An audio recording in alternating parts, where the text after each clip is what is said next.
Já vimos como, por que fazer uma análise em cadeia. Então, bora agora aprender como fazer uma análise em cadeia. Vamos começar entendendo como é que os paradigmas da DBT influenciam, contribuem nessa análise em cadeia. O paradigma da aceitação diz que o foco do terapeuta, ele normalmente ele vai estar ali em fazer, é tipo assim, bora fazer essa análise em cadeia. Ele pode ser experienciado como intrusivo e desrespeitoso pelo paciente. Porque o paciente ele pode se sentir mais como um objeto do que um sujeito, mais como um problema do que um co-participante. Então, o terapeuta, às vezes, ele pode estar ali tão no clima, bora fazer, bora entender, bora arrumar uma solução, que o paciente ele começa a se sentir deixado de lado.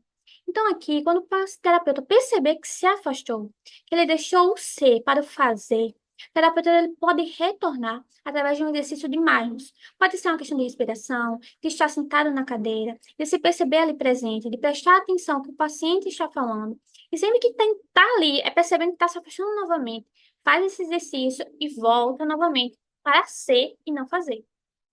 Também a gente tem aqui uma influência, e o paradigma da aceitação vai ser a questão do desapego. Desapegue-se, deixe ter uma história completa e aceite o que conseguir. Então, a análise em cadeia ela vai ser benéfica, mesmo se os dados forem escassos. Se você só tiver o básico, ela ainda assim vai funcionar. Você não precisa ter a história completa. O que você conseguir vai ser suficiente. A cadeia não é o mesmo que o que ela representa. Então, não existe uma única cadeia verdadeira. Se você faz uma cadeia agora, depois de alguns dias você vai fazer a mesma cadeia, ela já vai mudar alguma coisa. Porque as cadeias mudam, as perspectivas mudam. Então, não vai ter um momento que você dizer, a história está completa, a cadeia está pronta, ela está perfeita. Não, ela nunca vai estar perfeita. Então, o que você conseguir já vai ser importante. O paradigma dialético ele vem trazer que a cadeia ela é dinâmica e flexível e pode conter múltiplas oposições ao mesmo tempo. Então, ela vai ter múltiplas perspectivas.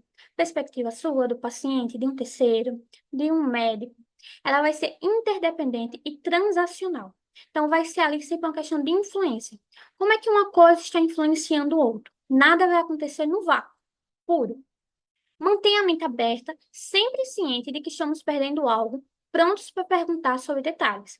Então, não fique ali preso, não, ela é daquela forma, isso que ele está dizendo não faz sentido, não vou considerar. Considere tudo, esteja aberto a tudo e sempre se pergunte, o que é que eu estou deixando de fora? Uma avaliação dialética. A perspectiva de que a mudança está ocorrendo ajuda a combater a sensação de estar preso e paralisado, que acompanha análises repetitivas. Então, às vezes, a gente está ali com uma análise tão repetitiva sobre algum cadeia, algum acontecimento, que tá ali aquela sensação, tipo assim, nada está funcionando. Então, mesmo que a gente olhe e diga nada está funcionando, a gente tem que ter a ideia de que a mudança, ela está ocorrendo, mesmo se nada parecer estar ocorrendo. Tudo está sempre mudando, está sempre em movimento. Aquela situação que a cadeia está representando também está em movimento. Use uma linguagem imersiva. Então, ao invés de falar sobre o passado, o que vai estar acontecendo? Então, peça ao paciente ele lembrar detalhes relevantes para que as soluções sejam integradas. Então, naquele momento, faça o paciente vivenciar aquilo, reencenar. E para aumentar essa sensação de que essa reencenação está ocorrendo na presença do terapeuta, como testemunha e apoiador, se a situação for muito difícil para ele relembrar sozinho, o terapeuta ele pode usar o pronome nós em vez de vocês. Nós estamos em tal situação, aí aconteceu tal coisa, e aqui a gente pode usar essa linguagem imersiva para também pensar soluções. Ah, a gente está aqui falando que aconteceu tal coisa de ruim. Você fez tal coisa. O que é que nós poderíamos fazer diferente? O que é que poderia ter feito diferente nesse momento? Então, essa análise em cadeia ela pode ser utilizada tanto para a gente pensar no problema, como também para tecer junto com a solução. Se o risco é alto, então a gente tem aqui a análise em cadeia. Onde é que eu foco?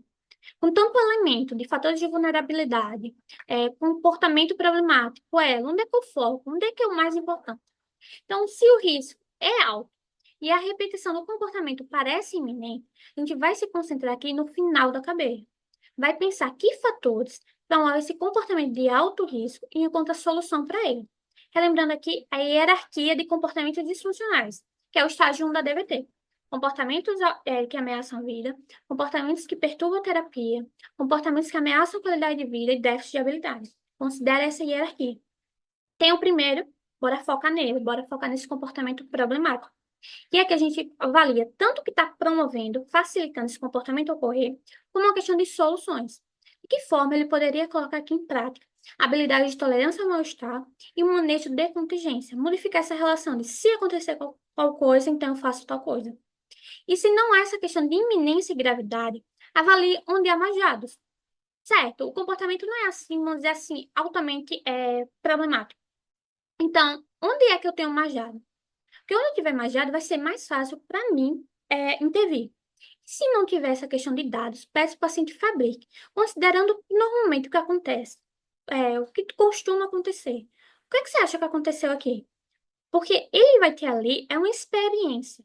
Então, mesmo se não seja o real, tem ali muitos dados do que normalmente acontece. Se o paciente tiver uma preferência, a gente também pode segui-la para melhorar a colaboração, desde que não viole a ordem de prioridade na lista de alvos. E siga suas hipóteses sobre quais elementos da cadeia estão mais relacionados funcionalmente ao comportamento problema. Atenção!